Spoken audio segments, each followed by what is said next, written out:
The dignity of your life, that's your job to protect. But here's the thing. Some people make that job a full-time gig. You know the ones. They slip in a sarcastic comment at dinner, take a cheap shot during a meeting, or crack a joke that somehow leaves you feeling about this big. And in that moment, there's that silence, that burning feeling in your chest. You smile like it's fine, but deep down, you're wondering, why me? Do I look like the official punching bag? You don't. And it's not you, it's them. And today, I'll tell you why they do it. 6 reasons. In fact, more importantly, I'll show you how Stoicism, yes, ancient wisdom from guys in togas, can help you rise above it. No yelling, no revenge plots, tempting, but no, just calm clarity and unshakable self-respect. So if you're tired of swallowing your pride and ready to stand tall, comment yes, hit subscribe, tap that bell, and let's dive in. Reason 1, they sense weakness. Some people test boundaries the way predators test prey. They don't announce themselves. They watch, they wait, and the moment they sense hesitation, the second they see you doubt your own worth, they move in, they strike where it hurts, sometimes with a comment that seems casual, sometimes with a joke that cuts deeper than you care to admit. And if you let it pass, if you sit there in silence pretending it's fine, they take it as an invitation to go further. They don't stop on their own. They stop when you show them you're not the person they thought you were. I remember a time early in my career when I worked under a manager who had a sharp tongue, not the witty kind, the cruel kind that found your insecurities and pressed on them like a bruise you'd hidden.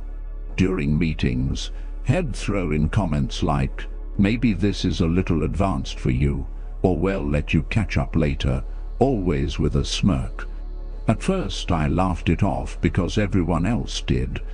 I told myself not to take it personally, but I did.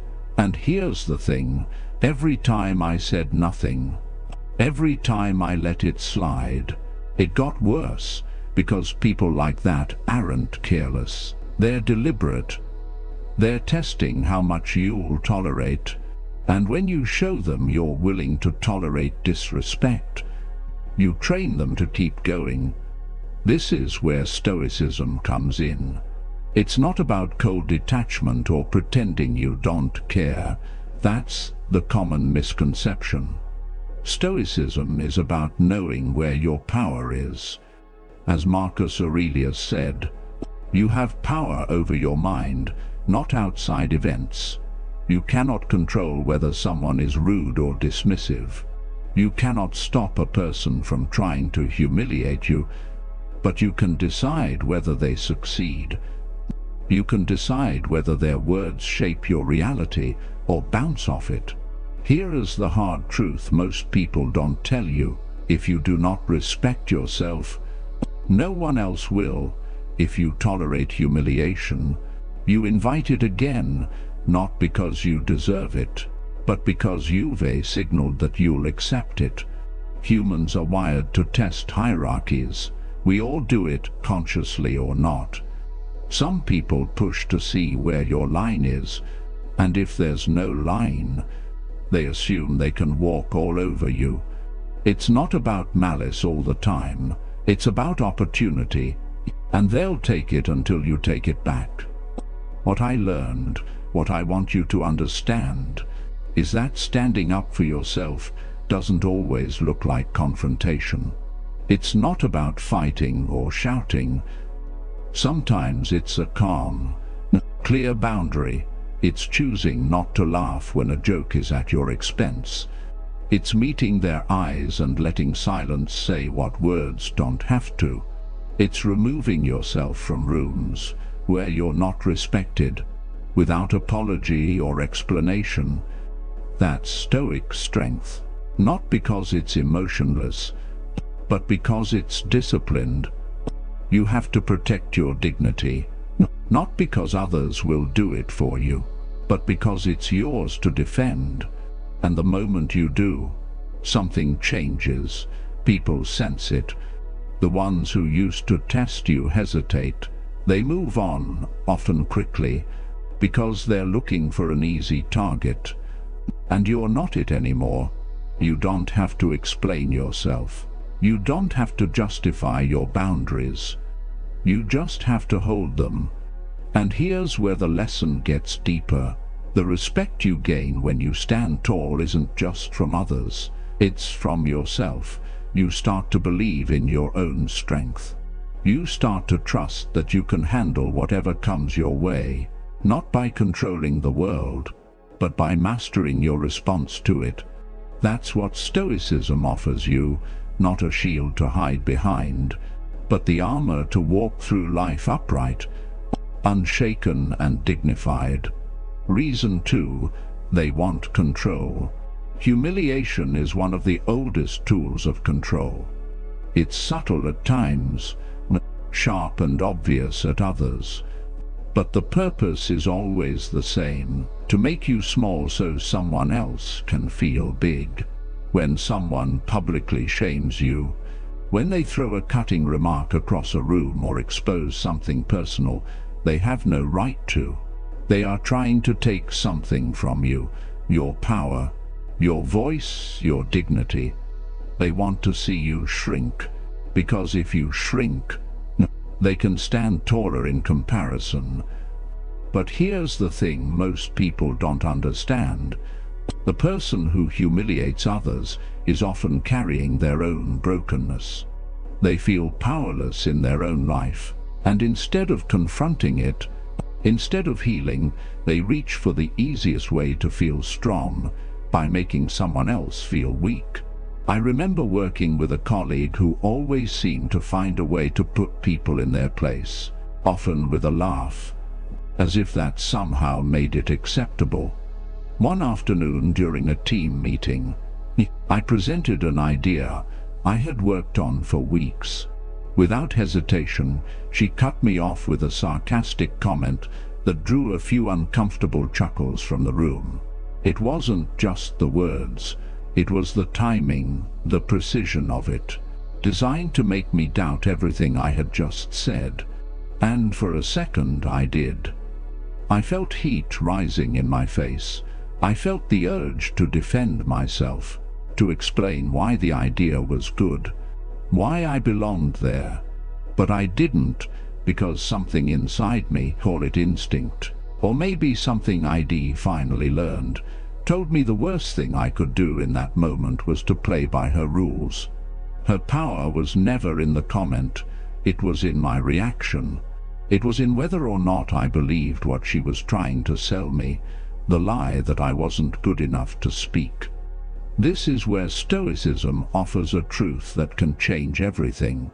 Marcus Aurelius said, "You have power over your mind, not outside events." What he meant was this: people will try to humiliate you. They will say things meant to wound you, sometimes in public, sometimes behind your back.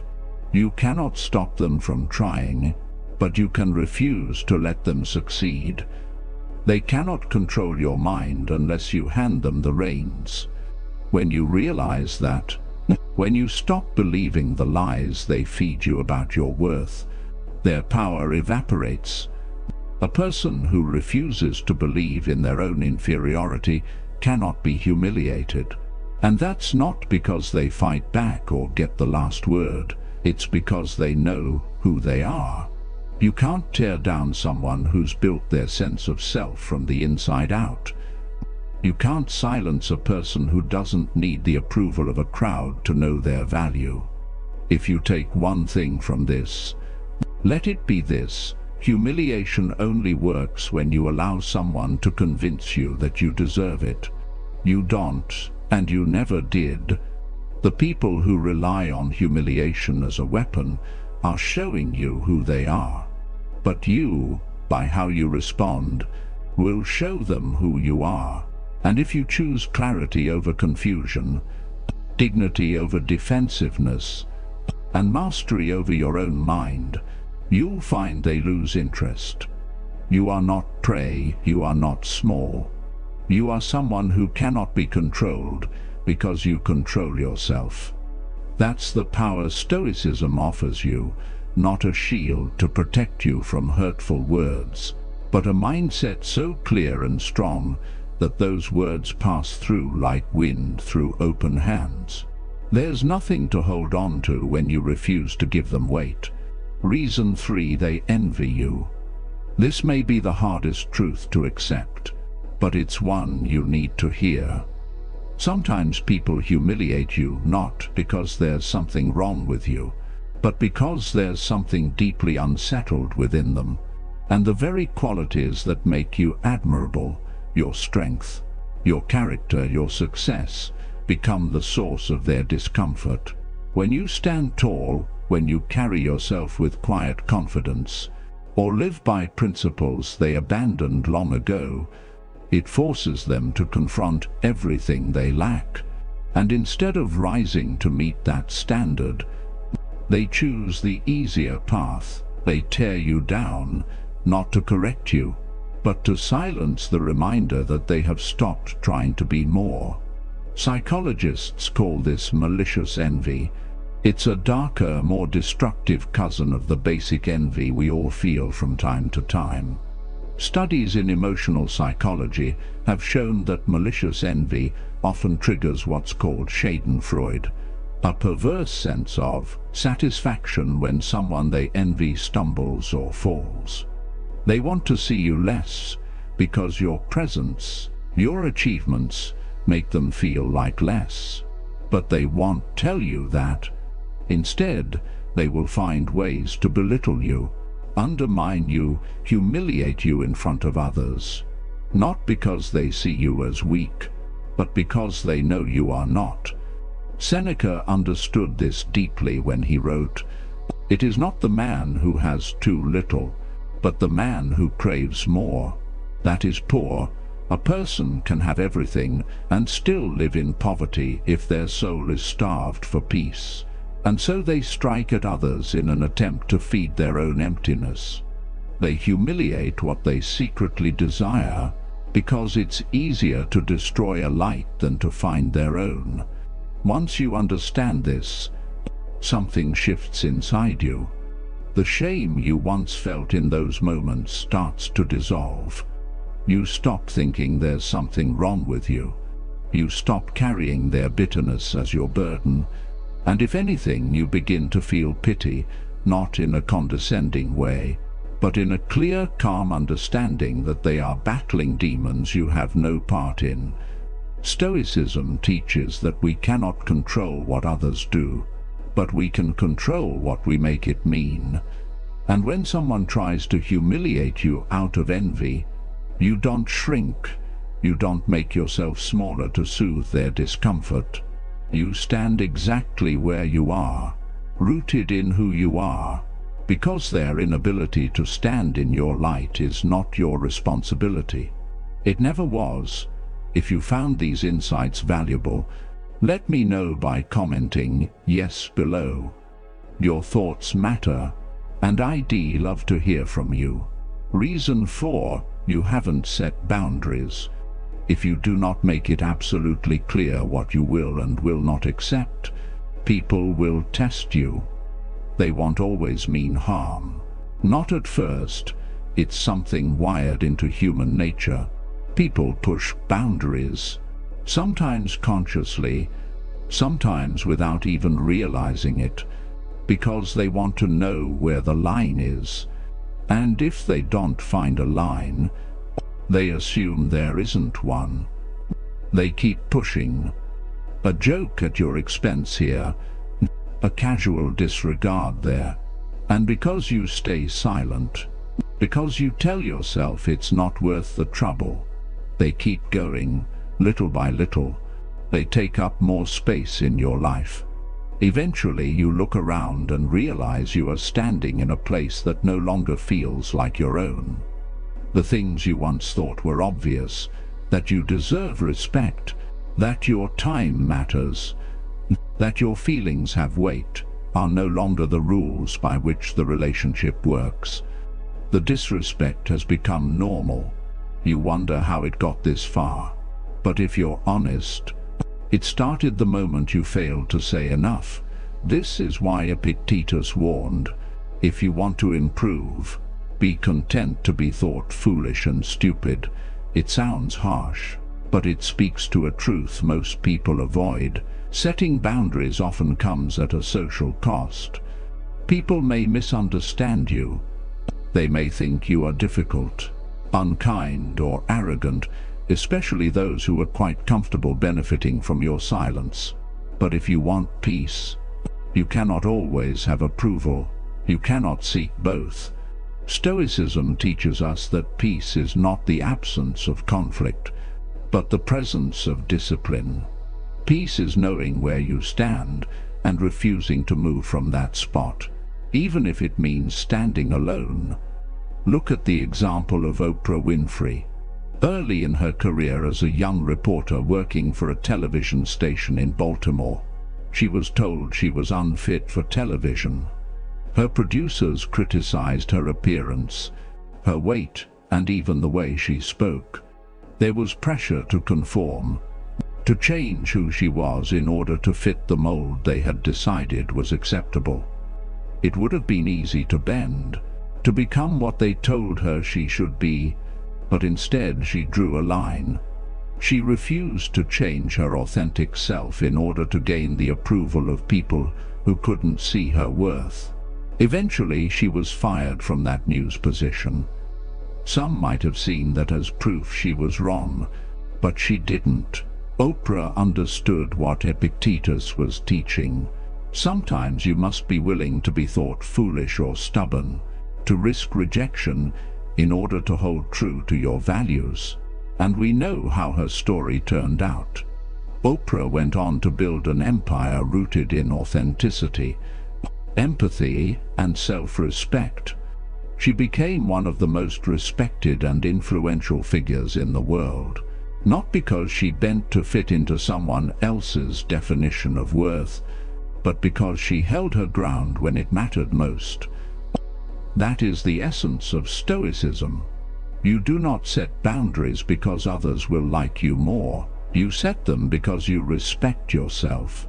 And when you do, when you calmly and consistently hold those boundaries, people either learn to respect them, or they leave. Either outcome is peace. But it's not easy. It means being willing to be seen as foolish or difficult by people who only understand relationships built on silence and sacrifice. True dignity often comes with solitude, but it is a solitude that breeds strength, not weakness. And when you live from that place, when self-respect becomes your foundation, the world adjusts. Those who stay know where the line is, and those who can't accept it are no longer your concern. Reason 5, they seek an audience. Humiliation rarely happens in private. It feeds on witnesses. The weak often gather a crowd, not for support but as silent accomplices in their cruelty. They need an audience to give their actions weight, because without it, their power feels empty. You've seen it happen. Maybe it was in a conference room when someone in charge decided to cut down a colleague, not for a mistake, but to remind everyone who held authority. Or in school, when a group ganged up on one quiet kid, not because he was guilty of anything, but because he was an easy target. The one being humiliated isn't chosen because they're weak. They're chosen because they're alone. That's how bullies work. They find those standing alone and test if they can make them kneel. The crowd makes it worse. There is an uncomfortable truth about human behavior. People in groups are easier to manipulate. Psychology calls it de-individuation, the process where people lose their sense of personal responsibility in a crowd. They will laugh when they don't want to laugh, They will stay silent when they should speak, because the fear of becoming the next target silences them. The one who leads the humiliation knows this. They rely on it. Their cruelty becomes a kind of performance, using another person's shame to entertain those too frightened to step in. But what looks like power is in truth weakness. A person who must rally others to their side in order to humiliate another is already showing you who they are. Someone who cannot stand on their own. Think of Marcus Aurelius, Emperor of Rome, one of the most powerful men in history, surrounded by senators, generals, and advisors who bowed in his presence. And yet, Marcus was famous for his humility and restraint. He didn't humiliate or berate others to show his power. In fact, he often reminded himself that the crowd's opinion was worthless if it came from those who lacked understanding. He wrote, "The opinion of 10,000 men is of no value if none of them know anything about the subject." Marcus Aurelius knew that the crowd's approval was fickle, hollow, and often driven by fear, not wisdom. True strength didn't require a chorus of voices to validate it.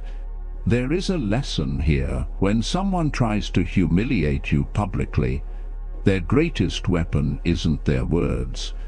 It's the reaction of the crowd.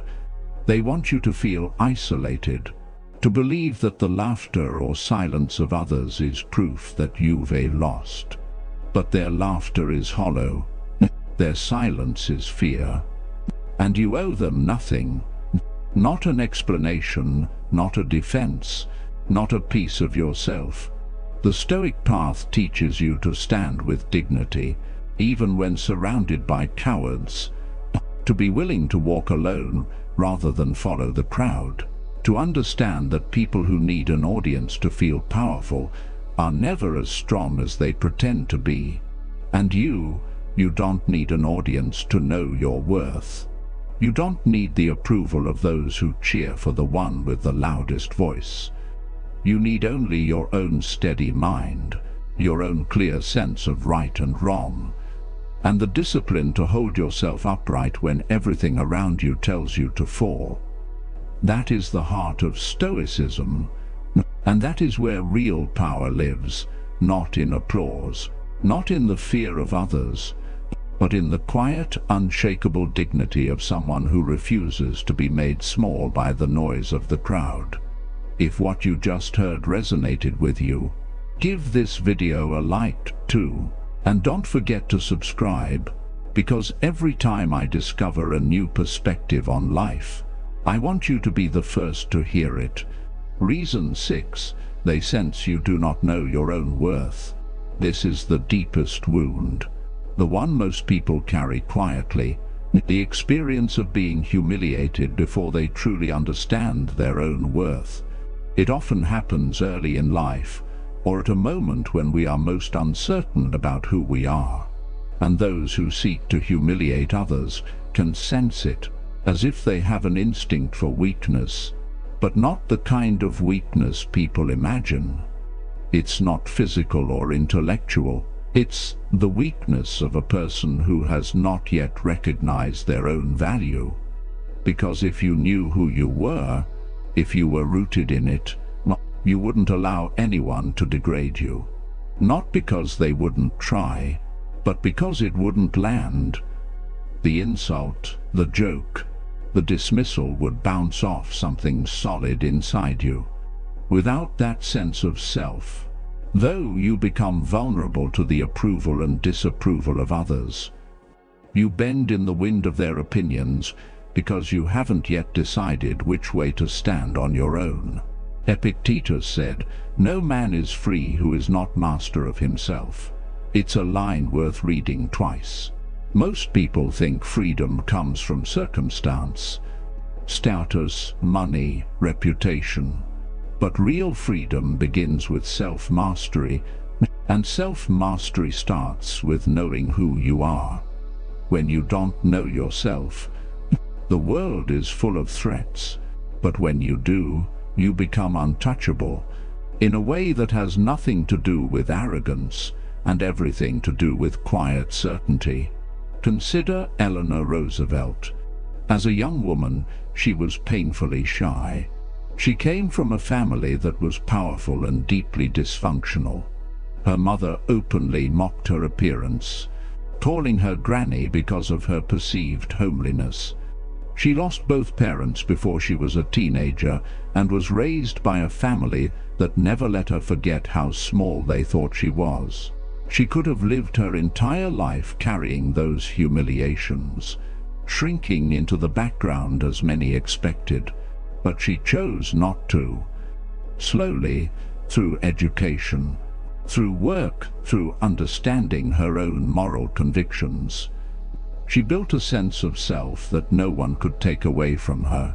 As First Lady, she was criticized harshly, both publicly and privately. Her appearance, her opinions, her activism, she was constantly mocked and dismissed by people who felt threatened by a woman stepping outside the role society had assigned her.